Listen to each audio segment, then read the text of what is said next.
नेहमीच तुझ्या मनातलं हेतू, तुझी सुख तुझी दुःख सांग तू तुझ्याच अंगणात. कधी गप्पा, कधी मस्ती, कधी थट्टा, कधी मस्करी.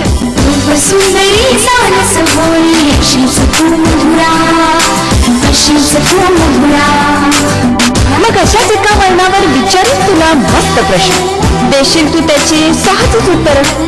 तेव्हा जुळतील आपल्यातल्या मैत्रीच्या तारा, कारण तू आहेस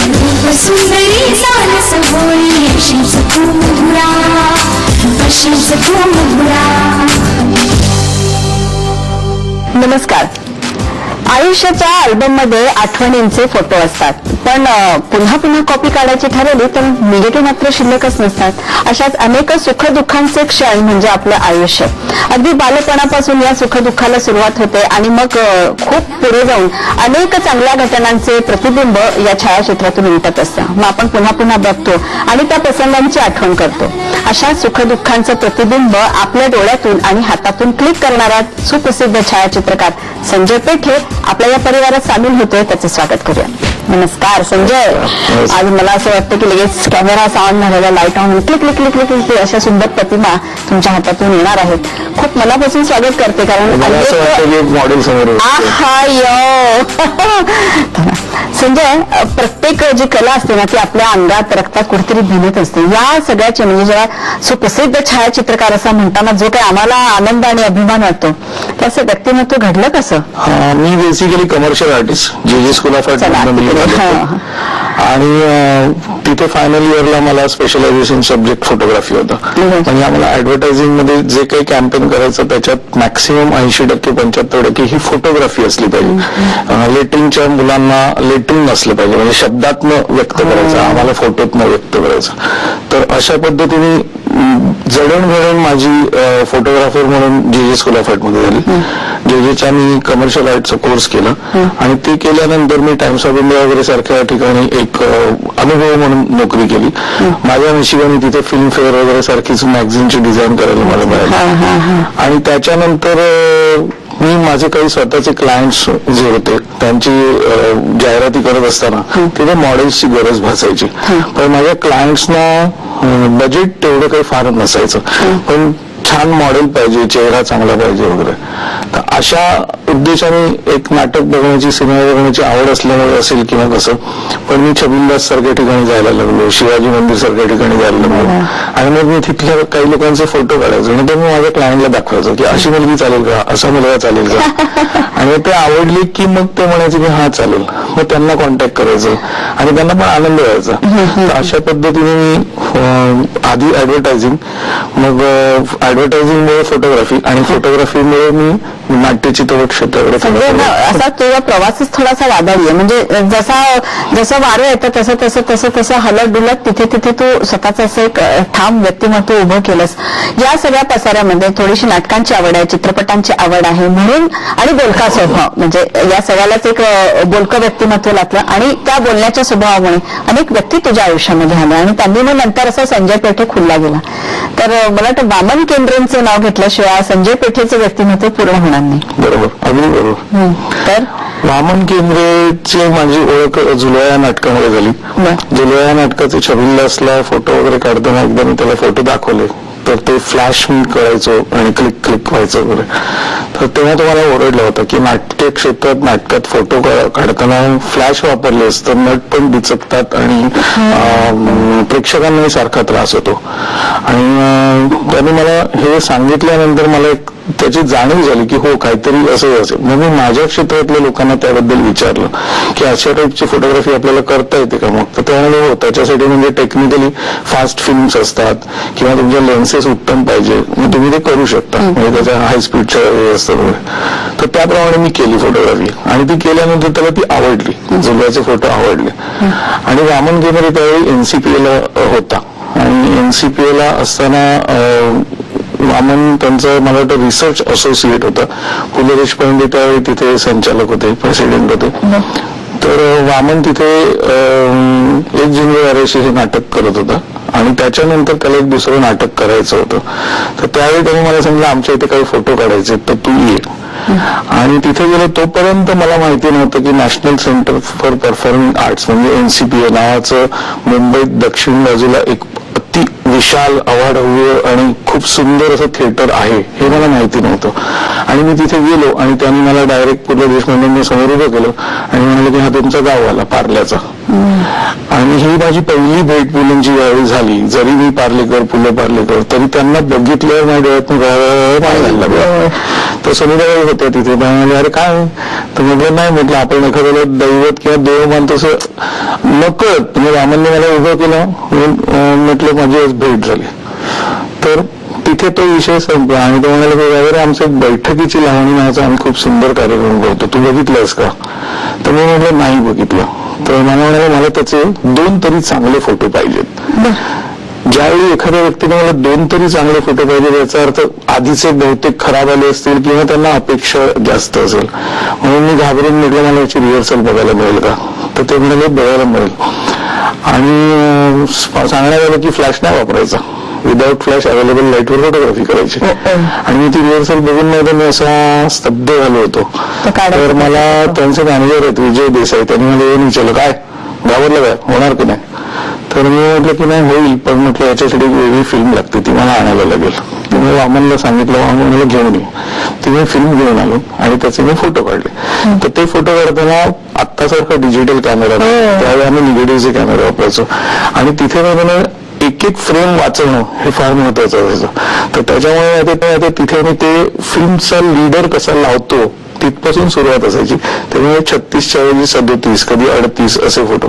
तर मी त्याचे 37 फोटो काढले कारण मी घाबरलो होतो 2 तरी चांगले फोटो होते. म्हटलं जाऊ दे आपल्याकडे नको आपण 37 फोटो काढू. आणि दुर्दैवाने त्यातले 2 फोटो वाईट आले आणि 35 चांगले आले. दुर्दैवाने म्हणजे माझा असं होतं की 37च्या 37 आपण चांगले द्यावेत, पण 2 फोटो मी नाही काढू शकलो. आणि मी ते फोटो घेऊन पुलंकडे गेलो आणि त्यांना दाखवले. तर पुलन मला म्हणाले की अरे मी इतका विनोदी नाही, मी तुला 2 तरी बरे फोटो चांगले सांगितले पण तू 2 वाईट काढले आणि बाकीचे चांगले काढले. तर ही मला मिळालेली सगळ्यात मोठी पहिली शाबासकी होती की 2 चांगले फोटो काढ म्हटलं आणि मी फक्त 2 वाईट काढून बाकी सगळे चांगले. अरे वा वा, कदाचित त्यांना तसंच अपेक्षित असेल आणि इतका कॉन्फिडन्स तुमच्यावर असेल म्हणून फुलांनी तुम्हाला दिलेली ही एक सुंदर बाग आहे. आणि मग त्याच्यानंतर माहिती मला NCPA ला ऑफिशियल फोटोग्राफर म्हणूनच नेमण्यात आलं. वा वा, क्या बात आहे, क्या बात आहे. गरज ही शोधाची जननी आहे असं म्हणतात. या गरजेतून स्वतःचा छायाचित्रकार म्हणून शोध लागलेला हे सुंदर छायाचित्र संजय पेठे यांच्याशी आपण गप्पा मारतोय. घेऊया छोटासा ब्रेक. हात आणि डोळ्यांचं नातं कसं असतं बघा. हाताला जर लागलं तर डोळ्यात टचकन पाणी येतं आणि डोळ्याला जर पाणी आलं तर हात लगेच वरती जातो. डोळे आणि हात यांचा सुंदर वापर करून क्लिक करणारा हा छायाचित्रकार संजय पेठे यांच्याशी आपण गप्पा मारतोय. मलाचपासून तुम्ही म्हणाल फ्लॅश वापरला नाही वगैरे, हे तंत्र वगैरे आम्हाला काही कळत नाही संजय, पण नाटकांचे फोटो काढायचे आणि नाटकांचा हा प्रसिद्ध छायाचित्रकार म्हणून एक वेगळी ओळख झाली. हे काय आहे म्हणजे नाटकाचे फोटो काढायचे म्हणजे काय? आणि त्याचबरोबर मला बरेच जण असं म्हणाले की संजय, आम्ही काय म्हणतो हा सुंदर आला हा फोटो, पण तुमची जी फोटो आहेत जे ते काढलेले ते सगळे बोलतात, म्हणजे ते पात्र बोलतात, ते गुलाबाचं फुल असं सुगंध देतं, ते हलतं डोलतं. हे काय आहे म्हणजे ही फोटोग्राफी काय आहे? आता नाटकाचे फोटो म्हणजे वेगळे पण काय, तर आपल्याकडे मराठी नाटक, हिंदी नाटक, बाकी ही जी प्रचलित नाटकं आहेत यांच्याकडे नाटकाचे फोटो हे फक्त जाहिरातीसाठी किंवा प्रेसला रिव्ह्यू येण्यासाठी एवढ्यासाठी दिले जातात. आणि मग त्याच्यामध्ये काय होतं, त्याच्यामध्ये जे मुख्य कलाकार आहेत त्यांना असं उभं राहा असं उभं राहा फक्त ऍक्शन्स दिल्या जातात आणि फ्रीज ऍक्शन्स असतात. म्हणजे जरी हसायला सांगितलं तरी असंच हसायचं, म्हणजे ते मोजून मापून 1 सेंटीमीटर 1.5 सेंटीमीटर जीवनी उघडायची ओठ उघडायची असं असायचं. आणि पुलंना आणि तिथे दुसरे जे मी ज्यांना गुरु मानतो ते मला शिष्य मानतात की नाही माहित नाही, ते म्हणजे डॉक्टर अशोक रानडे हेही त्यावेळी तिथे होते.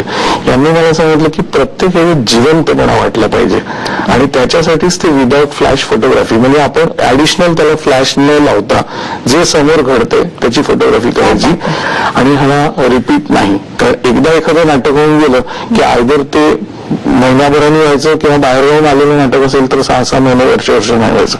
म्हणजे थोडक्यात ती संधी हुकवायची नाही. पुन्हा लिमिटेशन असायचं की 6 फोटो, म्हणजे काढताना आम्ही 10 किंवा 12 फोटो काढायचो. आणि सगळ्यात महत्वाचं म्हणजे आत्ताचे जे फोटोग्राफर डिजिटलवर फोटो काढून पटकन बघतात आणि अरे स्मिताचे डोळे मिटले का, डिलीट करा, ही सोय तिथे नाही. त्यामुळे मी जे 10 फोटो काढून त्या 10 फोटो मला उत्तमच असायला पाहिजेत, हा माझ्यावर एक स्वतःहून घालून घेतलेलं बंधन असायचं. म्हणून त्या नाटकाचं म्हणण्यापेक्षा आपण त्याला असं म्हणूया की मी स्वतःला कल्चरल फोटोग्राफर असं मानतो. कारण मी परफॉर्मन्सची, नाटक, सिनेमा, नंतर डान्स, म्युझिक याचीच फक्त फोटोग्राफी करतो. मी लग्नाची वगैरे फोटोग्राफी करत नाही. किंवा हल्ली जे नवीन ट्रेंड आहे पोर्टफोलिओज, त्याच्यासाठी मी करतो. सिनेमाला सुद्धा स्टील फोटोग्राफी पूर्वी जी लागायची ही कंटिन्युटी बघण्यासाठी लागायची, पण आताचा ट्रेंड वेगळा आहे. आता बजेट वाईज तेव्हाच पब्लिसिटी स्टील्स पण काढून घेतली. म्हणजे तुमची छायाचित्र परफॉर्मन्स करतात आणि ती सुद्धा बोलकी. म्हणजे का, तर मी जे घडत असतं, काही लोक मला चिडवतात तू ऍक्शन फोटोग्राफर, ऍक्शन फोटोग्राफर नाही, ऍक्च्युअल जे घडतं त्याची मी फोटोग्राफर परफॉर्मन्स करतात तुमची छायाचित्र. डॉक्टर जब्बार पटेल तुमच्या आयुष्यात आले आणि सुंदरामनामध्ये भरलीचा प्रवास सुरू झाला. आणि मला आता $100 कुठे आहेत असा माझा एक प्रश्न आहे तुम्हाला, की $100 कुठे आहेत बघायचे का मला, काय झालं? त्याची स्टोरी अशी आहे की मला वाटतं एप्रिल किंवा मे 95 मध्ये अमेरिकेत मीना नेरुरकरांचं सुंदरामनामध्ये भरली नाटक आलेलं होतं. मी एनसीबीचा ऑफिशियल फोटोग्राफर होतो. एक मनामध्ये अमेरिकन लोक मराठी नाटक करतात ते पण लावून असं एक जरा म्हणजे क्युरिओसिटी पण होती काय. आणि मी थोडासा हावरट फोटोग्राफर आहे. हावरट अशा अर्थी की कलेसाठी हावरट. मी फोटो काढायला लागले म्हणजे मी थांबत नाही, मी क्लिक करत जातो. तर त्याप्रमाणे माझ्या डोक्यात कधी 6 फोटो वगैरे असं नसायचं. त्याच्यामुळे मी 51 फोटो त्या नाटकाचे काढले, सुंदरामनामध्ये भरल्याचे. आणि मीना नेरुरकरांसाठी मी ते काढले नाहीत, तर मी एनसीपीए साठी काढले. त्यामुळे नंतर एक हिशोब होता की अरे यांना फक्त आता 6 फोटो द्यायचे, तर ते मी 50 फोटो काढले. आणि त्याच्यानंतर मी कलेच्याच प्रांतात असल्यामुळे मी अनेक थिएटर्सना, मगाशी सांगितलं तसं नाटका सिनेमाची आवड असल्यामुळे मी कुठे कुठे जात असायचो. तर यशवंतराव चव्हाण सेंटरला प्रभातचे चित्रपट लागतात, तर तिथे मी गेलेले असताना मला तिथे जब्बार पटेल भेटले. आणि जब्बार पटेल यांची आधी ओळख झालेलीच होती. त्यामुळे फक्त त्यांना म्हटलं डॉक्टर म्हटलं मी काल परवा फोटो काढले ते बघा. आणि त्यांनी ते फोटो बघितले आणि मला मीनाला दाखवलेस. म्हटलं माझ्या ओळखीच्या नाहीत मीना नेरुरकर. तर मला वाटतं तिला दाखवून म्हणे, तिला आवडतील. म्हटलं माझ्याकडे काही कॉन्टॅक्ट नंबर नाही. त्यांनी मला कॉन्टॅक्ट नंबर मिळून दिला आणि मला फोन कर आणि त्याचा मला फोटो दाखवायचे. आणि मी त्यांना फोन केला. त्यांनी मला दुसऱ्या दिवशी सकाळी बोलवलं. मला वाटलं की ते आता अमेरिकेला चाललेत म्हणून मी पण घाईघाईत केलं. आणि गंमत अशी आली की मला असं वाटलं की ते जात आहेत, त्याच्यामुळे मी प्रेसवाल्यांना फोटो न देता आधी त्यांना दाखवायला गेलो. आणि त्यांना ते फोटो आवडले. फोटो आवडले आणि म्हणाले की मला वाटले फोटो हवेत. तर मी त्यांचे जे होते 8-10 ते त्यांना म्हटलं माझ्यातर्फे, आणि इतर किती पाहिजेत फोटो सांगा. तर त्यांनी वेळेवर सगळेच घेतले. तर मला विचारलं की किती पैसे होतील याचे. आणि खरं आता मीनाताईंना ही गोष्ट आठवणार सुद्धा नाही किंवा कदाचित आठवत असेल मला माहित नाही. एक डोक्यामध्ये असं होतं की या बाई अमेरिकेहून आलेल्या आहेत. तर म्हटलं ते मला $मध्ये देणार.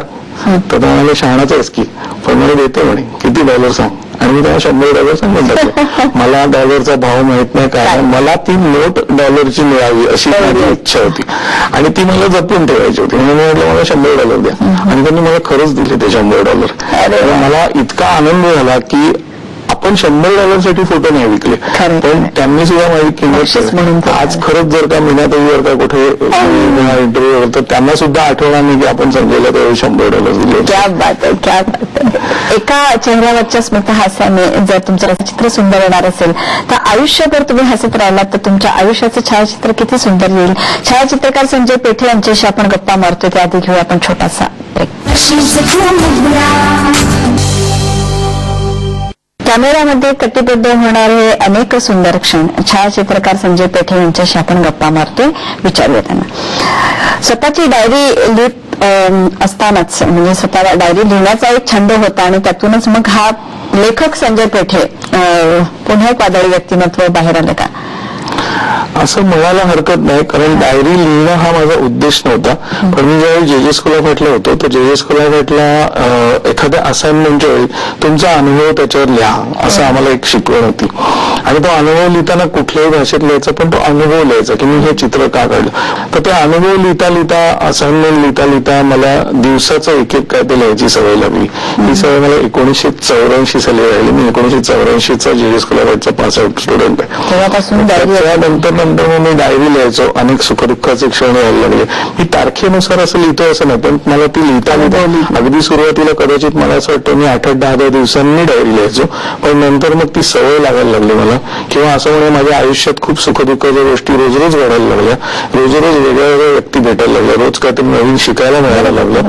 आणि मग असं वाटायला लागलं की आपल्याला आयुष्य कमी पडतंय, हे रोजच्या रोज लिहायला पाहिजे. म्हणून मी ते रोजच्या रोज लिहायला सुरुवात केली. आणि आजही आता कम्प्युटरचा जमाना आलाय. आपण पूर्वी जसं मलाही असं वाटायचं की माझी डायरी कोणी वाचली नाही पाहिजे, म्हणजे आज सुद्धा माझ्या बायकोनी वाचली नाही पाहिजे, माझ्या आई वडिलांनी वाचली नाही पाहिजे, असं एक वाटायचं. म्हणजे अर्थात ते नंतर कुठेतरी लेखनाच्या निमित्ताने किंवा ब्लॉगच्या निमित्ताने आपण मांडतो, परंतु जे माझं म्हणून आहे ना ते कोणाला कळतं नाही. म्हणून आज सुद्धा मी कम्प्युटरवरती ब्लॉग लिहितो, पण त्या ब्लॉगचा आयडी कोणाला माहिती नाही. मी काय ब्लॉग कुठच्या नावाने लिहितो हेही कोणाला माहिती नाही. पण माझं सतत गेली 84 सालपासून आजपर्यंत लेखन चालू आहे. आणि बरोबर. पण संजय, मला कळत नाही की हा इतका हरहुन्नरी माणूस एक 8 वर्ष कुठेतरी गुप्त होता. तो कुठे गेला होता, कुठे हरवला जातो? 2000 साली माझ्या वडिलांना पॅरालिसिसचा अटॅक आला होता आणि माझं लग्न झालेलं नव्हतं तेव्हा. माझी आई 93 साली एक्सपायर झाली होती. म्हणजे त्याच्यानंतर 7 वर्षांनी माझे वडिलांना पॅरालिसिसचा अटॅक आला.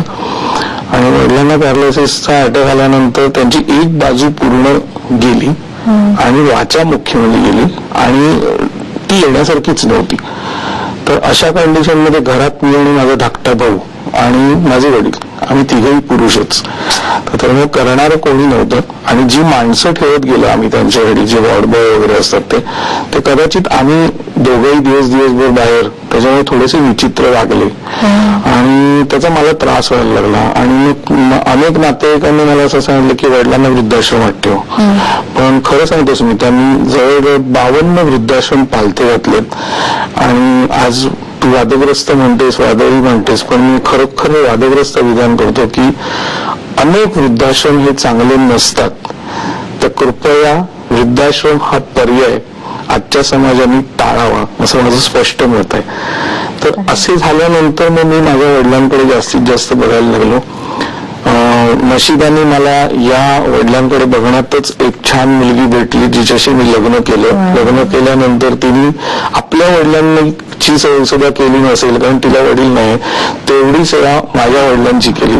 आणि सासऱ्याचं नातं न ठेवता वडिलांचं नातं केलं. आणि ती बँकेत आहे, नोकरी करते, सारस्वत बँकेत ती नोकरी करते. तर तिच्या त्या करण्यामुळे मी वडिलांकडे जास्त लक्ष द्यायला लागलो आणि हळूहळू माझं करिअर तिथे थांबलं फोटोग्राफीचं. ते जास्त महत्वाचं होतं, कारण दुसऱ्याच्या हातात कोणाला जरी सोपवायचं त्याच्यापेक्षा. आणि वेळोवेळी जर का एखाद्या मध्येच जर का काही काम आलं, मी अनेक सिनेमांचे स्टिल्स केले अमोल पालेकरांच्या वगैरे, तर ते मला कळवायचे आधी किंवा संजय असं काम आहे. त्यामुळे माझा धाकटा भाऊ पुण्यात असतो, तो त्यांना 6 महिने घेऊन जायचा आणि मग 6 महिने माझ्याकडे असायचे. किती असतात ना आयुष्यातले छोटे छोटे बंध असतात. 64 कला आणि 14 विद्या, हे काय आहे? मी NCPला असताना अचानक एक दिवस डॉक्टर अशोक रानडेंनी YB चव्हाण सेंटर जॉईन केलं होतं. आणि तिथे असताना मी जरी NCPचा ऑफिशियल फोटोग्राफर होतो तरी मी त्यांच्या नोकरीत नव्हतो, त्यामुळे मी फ्रीलान्स करायचो. आणि मला पृथ्वी थिएटरमधून पृथ्वी फेस्टिवलची फोटोग्राफी करायची मागणी आली, बोलवणं आलं. आणि पृथ्वी थिएटरकडनं बोलवणं आलं त्याच वेळी नेमकं डॉक्टर अशोक रानडेंनी इकडे महाराष्ट्राची लोककला नावाचा एक कार्यक्रम ठेवला होता आणि त्याला मी फोटोग्राफर नाही. तर रानडे म्हणाले आपला कार्यक्रम आहे आणि तू नाहीच असं कसं. म्हटलं सर पण त्यांनी मला आधी बोलवलं. आणि मी तिथे गेलो आणि मी निराश होऊन परत आलो. तर मला म्हणाले काय झालं. म्हटलं अहो मला संजना कपूरने जे फोटो काढायला सांगितले ते पृथ्वी थिएटरच्या बाहेर हाय हॅलो करणारी मंडळी, सगळे स्टारकास्ट आणि हे अशा लोकांची फोटोग्राफी करायची ज्याच्यात मला इंटरेस्ट नाही. मला इंटरेस्ट होता स्टेजवर काय घडतं त्याच्यामध्ये. आणि बोलता बोलता मी सहज म्हणालो, म्हटलं काय सर, म्हटलं एवढी चांगली म्हटलं संस्था असून सुद्धा पृथ्वी थिएटरच्या नावाने काय करतात. तर म्हटलं कॉफीचा मग नाही तर ज्यूटची बॅग. त्याच्यापेक्षा म्हटलं कलेशी निगडीत कॅलेंडर्स किंवा असं का नाही बनवत.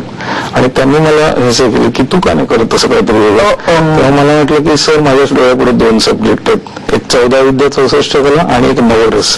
या 2 गोष्टींमुळे भारतीय संस्कृती भारतीय परंपरा लोकांपर्यंत पोहोचू शकते. मग ते म्हणाले कर सुरुवात. आणि मी एनसीबीच्या लायब्ररीत तासन तास बसायला लागलो. आणि नवरस जेव्हा मी हे करत होतो त्यावेळी 9 या आकड्याचं संख्याशास्त्राचं पुस्तक वाचत असताना मला 14 विद्या 64 कला सापडले. आणि नंतर कुठल्या तरी एका चॅनलवर साळगावकरांचं हे चालू होतं कार्यक्रम आणि त्यावेळी ते म्हणाले 14 विद्या 64 कलांचा अधिपती म्हणजे गणपती. मग तिथून मला एक एक एक माहिती मिळत गेली. आणि मगाशी सांगितलं तसं वडील आजारी असताना माझा सगळ्यात जवळचा सखा किंवा मित्र कोण असेल तर कम्प्युटर. मी तासन तास माझ्या मागच्या बाजूला बेडवरती बाबा माझे झोपलेले असायचे आणि मी कम्प्युटरवर असायचो, कारण दुसरं करणार काय, बोलायला कोणी नाही आणि काय नाही.